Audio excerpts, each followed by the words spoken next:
ছড়িয়ে দিলাম এবং প্রত্যেকের মনে ঠাকুরের জন্য যে ভালোবাসাটা সেটাকে ছড়িয়ে দেয় আমাদের মূল কর্তব্য এবং সেটাই আমাদের জীবনের মূল লক্ষ্য হওয়া উচিত। আমি ঠাকুরকে ভালোবাসি বলেই কিন্তু এখানে এসেছি, আমরা সকলে এসেছি। আর ঠাকুরকে কেন্দ্র করে আমার জীবনের প্রত্যেকটা চলন এবং তার কথাগুলোকে বাস্তবে পরিণত করা। আমি যদি ঠাকুরকে ভালোবাসতে না পারি বা আমরা যদি ঠাকুরকে ভালোবাসতে না পারি তাহলে এখানে আসতাম না। আমরা সব কিছু ঠাকুরের দয়ায় পেয়েছি। ঠাকুর যা করবেন তাই আমার জীবনের মঙ্গল, তাই আমার জীবনের আসল ভালো এবং মন্দ দুটোই। তাই আমি কিছু কথা বলি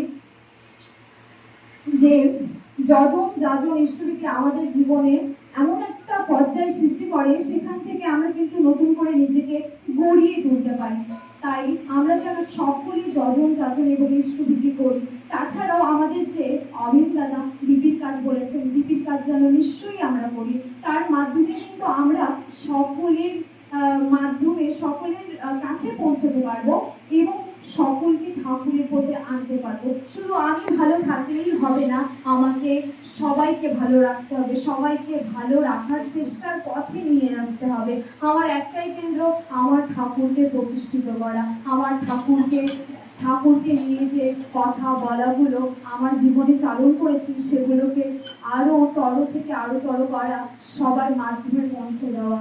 এবং এখানে সকলেই আমরা পৌঁছেছি একমাত্র ঠাকুরের